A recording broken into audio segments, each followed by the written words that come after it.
거기 24절까지가 그래서 전체가 다 지혜의 길에 대한 이야기예요. 지혜의 길. 아셨습니까? 여러분이 지금 가고 있는 그 길. 아버지가 기뻐하시는 그 길. 근데 25절에 보면 그 길과 다른 어떤 길이 있어. 어떤 길. 어떤 길. 근데 그 어떤 길은 어떤 길이냐면 특징이 있는데 사람이 보기에는 바라야. 사람들이 볼 때 바라. 이게 세상 사람들이 볼 때 바르기도 하지만 종교인이 볼 때 아주 바른 길이에요. 근데 필연적으로 사망의 길이에요. 거기 몇 가지가 나오냐면 첫째, 고되게 일하는 자. 26절에. 고되게 일하는 자 뭐예요? 그 뒤에 식욕으로 말미암아 애쓰나니 자기 입에 그의 입에 자기를 독촉함 입이 자기를 독촉함이니라. 이건 그냥 세상 사람들 다 똑같은 사람들 그냥 먹고 살기 위해서 일하는 삶. 네, 다 그렇게 살고 있잖아요. 26절에. 27절. 그 지혜의 어떤 길이에요? 그게 어떤 길? 아버지가 길로 쳐주지도 않는 거야. 그냥 어떤 길이야, 어떤 길. 야, 어떤 길이 있는데 그거 사망으로 간다? 어떤 그 길도 아니야. 그냥 근데 그 길이 있어. 사람들이 가나 봐. 근데 그거 사망이야, 사망. 27절. 불량한 자. 악을 꾀하나니 그 입술에는 맹렬한 불 같은 것이 있느니라. 불량한 자가 누구예요? 불량한 자는 악을 꾀한다라고 얘기했지 않습니까? 이 악을 꾀한다는 건 다른 뜻이 아니라 하나님의 뜻을 따르지 않고 자기가 하나님의 뜻을 생각해서 따르는 자. 자기의 양심에 따라 최선을 다하는 거. 그게 불량한 자야. 대표적인 자, 레위기 10장 1절과 2절에 보면 나답과 아비후가 각기 자기가 자기 멋대로 향로를 가져다가 아버지가 명령하지 아니한 다른 불, 그 번제단의 불을 가져가야 되는데 다른 불을 가져다가 여호와 앞에 분향하였더니 불이 여호와 앞에 나와서 심판이 그들을 삼켜버렸어요. 여호와 앞에서 죽었어. 생명으로 죽는 게 문제가 아니라 영원히 하나님 아버지로부터 끊어져 버린다라고 하는 거예요. 그게 누구야? 불량한 자가 악을 꾀한 거예요. 결국은 맹렬한 불을 같은 것이 있기 때문에 맹렬한 불로 심판을 봐. 28절. 패역한 자, 세 번째. 패역한 자는 다툼을 일으켜요. 패역한 자가 누굽니까? 신명기 21장 18절에 보면 사람에게 완악하고 패역한 아들이 있다. 근데 그가 어떤 특징이 있느냐? 아버지의 말이나 어머니의 말을 순종하지 않아. 징계하여도 듣지도 않아. 패역한 자가 누구예요? 부모에게 순종하지 아니하는 자야. 아무리 말해도 듣질 않아. 자기 멋대로 거꾸로 뒤집혀서 가는 거예요. 청개구리. 그런 자는 신명기 21장 19절에 보면 뭐라고 했냐면 장로들에게 데려가서 얘가 완악하고 패역하니까 방탕하고 술에 잠긴 자다. 이게 세상에 빠졌다는 거예요. 세상에 빠져서 부모님 하나님 아버지의 말씀을 듣지 않는다. 21절에 뭐라고 그랬냐면 돌로 쳐 죽여라. 왜 돌로 쳐 죽이냐? 당연히 돌로 쳐. 다니엘서 2장 34절에 보면 2장 34절 이 말을 여러분 확실하게 알고 있어요. 별로 사람들이 모르잖아. 2장 4절 또 왕이 보신즉 손대지 아니한 돌이 나와서 신상의 쇠와 진흙의 발을 쳐서 부서뜨린다. 손대지 아니한 돌, 인간의 손은 결코 만들어낼 수 없는 산돌, 생명의 돌, 흰돌이신 예수 그리스도의 말씀이 이 세상의 모든 권력과 영광을 부셔버린다. 그럼 신명기 21장 21절에 돌로 쳐 죽인다는 이야기는 뭐냐면 하나님의 말씀으로 죽인다는 뜻이야. 진리의 말씀이 떨어져서 심판되어진다는 뜻이에요. 근데 지금도 이슬람에서는 돌을 던져 죽이고 있으니 말이에요. 구약에 있는 이 그림자의 말은 빛의 말로 들어가면 예수 그리스도의 말씀으로 네가 진리를 전해서 그를 쳐 죽일 수밖에 없다. 부시라는 거예요. 부시라는 얘기, 쳐 죽인다, 부신다는 건 뭐예요? 말씀이 떨어지면 그에게는 그게 심판의 말씀으로 선고가 된다는 거예요. 선고. 왜 선고가 될까? 그가 그 말씀을 받아들이지 않기 때문에 그게 선고예요. 죽음의 향기가 되는 거예요. 죽음의 향기. 그래서 아버지가 구약에서 돌로 쳐 죽이라고 한 거지. 그게 그래서 그런 게 아니야. 돌은 그 돌을 얘기하는 거예요. 29절. 잠언 29장 그 네 번째 사람이 나와요. 그 뒤에 28절 뒤에 보면 말쟁이 나오죠. 이 잠언에 계속 나온 놈이야. 말로 호리는 자. 거짓 선지자. 예? 교회에서 말로 호리는 인간들 얼마나 많어. 너무 많어, 너무 많어. 이 직업이니까 어쩔 수가 없지만 직업은 다 마케팅을 하잖아요. 손님들을 많이 끌어야 되니까 어쩔 수가 없는 건 이해하는데 이게 차라리 교회를 안 하는 분들이 복 있는 사람이야. 그런 의미에서 보면 다른 사람들한테 예. 29절 강포한 사람은 그 이웃을 꾀어 좋지 않은 길로 인도하느니라. 잠언 4장 16절에 이 말이 나와 있죠. 우리 이미 봤어요. 그들은 악을 행하지 못하면 자지 못하며 사람을 넘어뜨리지 못하면 잠이 오지 아니하며 불의의 떡을 먹으며 강포의 술을 마신다. 강포의 술을 마신다. 강포하다는 건 결국 뭐냐면 사람을 넘어뜨리는 거야. 원래 강포는 그냥 바이올런스를 뜻하는 것이지만 그건 뭐냐면 사람을 넘어뜨리는 거죠. 근데 넘어뜨릴 때 무엇을 통해서 넘어뜨려? 그 앞에 있는 바로 말쟁이가 돼서 넘어뜨리는 거야. 말쟁이가 돼서. 그래서 말쟁이는 늘 강포한 놈이야. 잠언서 21장 7절 보시면 악인의 강포는 자기를 소멸하나니 이는 정의를 결국 그 소멸이 누구에게 간다는 얘기예요? 자기에게 간다는. 사람 넘어뜨리고 자기도 죽는다는 얘기예요. 강포한 사람은. 근데 이 강포한 사람만이겠어? 여기 지금 나와 있는 어떤 길에 속한 모든 자들은 고되게 일하는 자든 고되게 평생 일하고 소처럼 일하고 나중에 죽어서 지옥 가는 거야.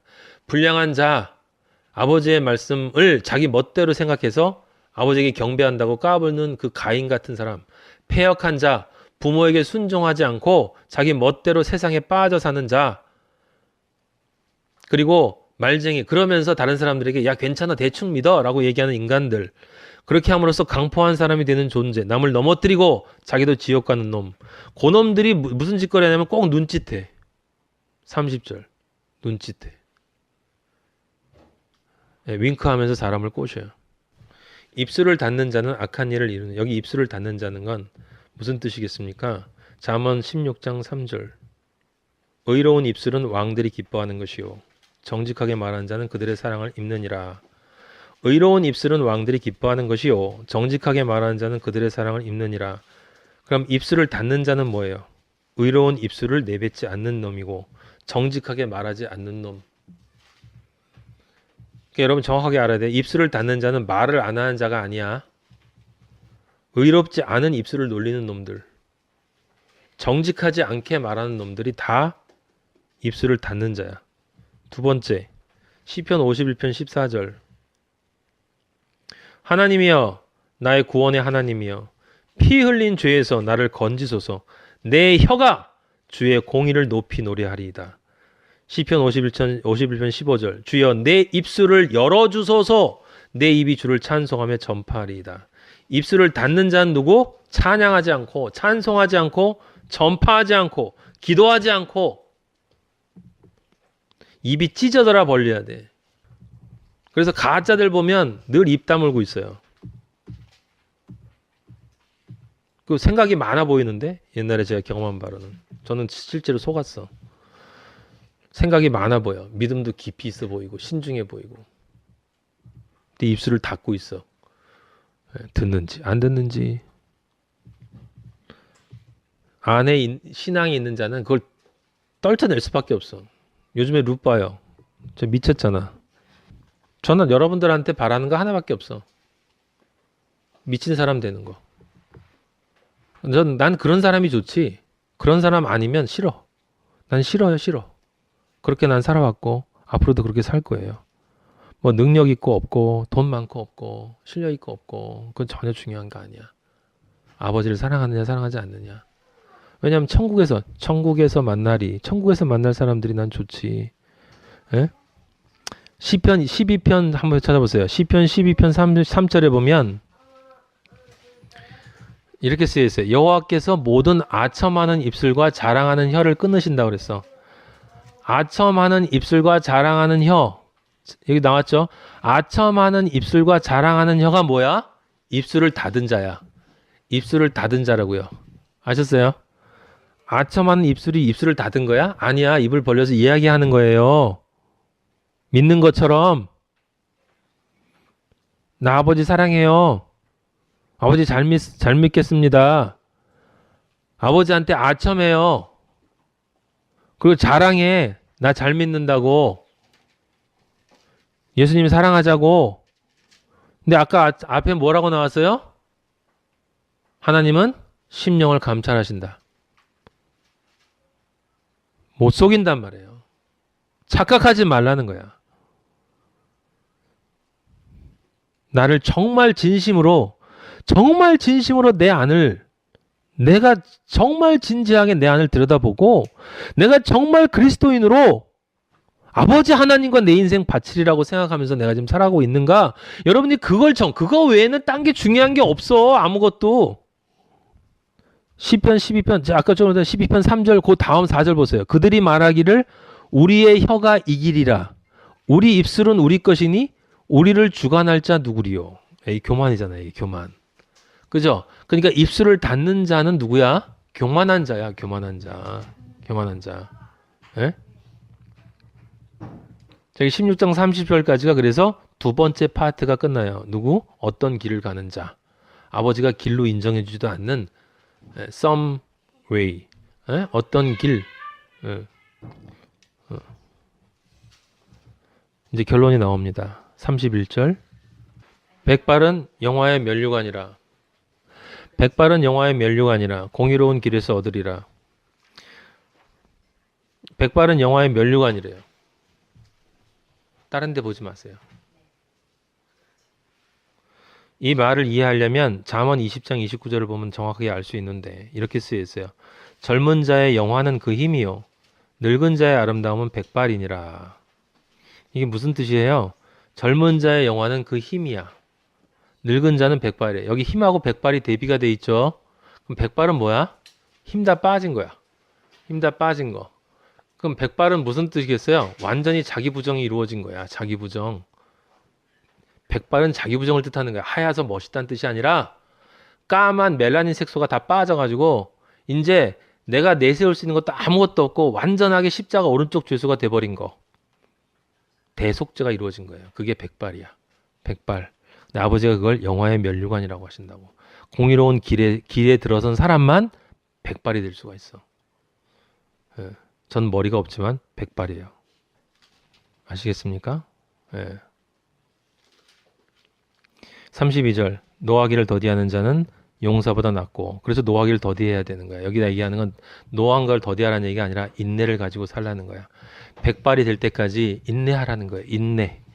그렇게 인내해야 되기 때문에 여기 노한다는 건 다른 사람에게 노하는 게 아니라 내가 하나님의 아버지의 아들로 완성되어진 그 백발의 길에서 인내를 가지고 하나님이 나를 인자와 자비로 끌고 가주시는 그 사랑을 인내로 참고 기다려서 그 기다리는 그 마음을 자기에서 다스려야 된다는 거야. 그런 마음을 가져야 된다는 거야.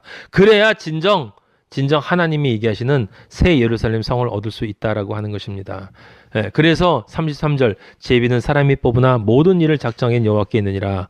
그냥 운에 맡긴다는 뜻이 아니라 제비를 뽑는다는 건 하나님의 뜻을 묻고 길을 떠나는 사람. 제비는 그거란 말이에요. 그러면 아버지께서 인자와 자비로 인도해 주신다는 거, 완성시켜 주신다는 거. 얼마나 멋있습니까? 잠언이. 할렐루야. 아버지 감사합니다. 영광 받아 주시옵소서.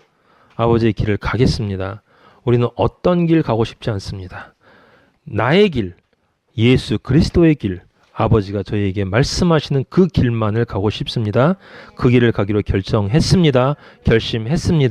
아버지 그 길에서 벗어나면 때려주시고 아버지 그 길을 바로 갈 땐 칭찬해 주시고 아버지 그 길을 완성할 수 있도록 성령 아버지 저희와 동행하여 주셔서 감사합니다. 할렐루야. 저희 마하나임을 축복하시는 여호와를 찬양하며 우리를 통해서 영광 받으실 여호와 하나님을 찬양합니다. 예수 그리스도 이름으로 기도하였습니다. 아멘. 하늘에 계신 우리 아버지 이름이 거룩히 여김을 받으시오며 나라에 임하옵시며 뜻이 하늘에서 이루어진 것 같이 땅에서도 이루어지이다. 오늘날 우리에게 일용할 양식을 주옵시고 우리가 우리에게 죄 지은 자를 사하여 준 것 같이 우리 죄를 사하여 주옵시고 우리를 시험에 들지 말게 하옵시며 다만 악에서 구하옵소서.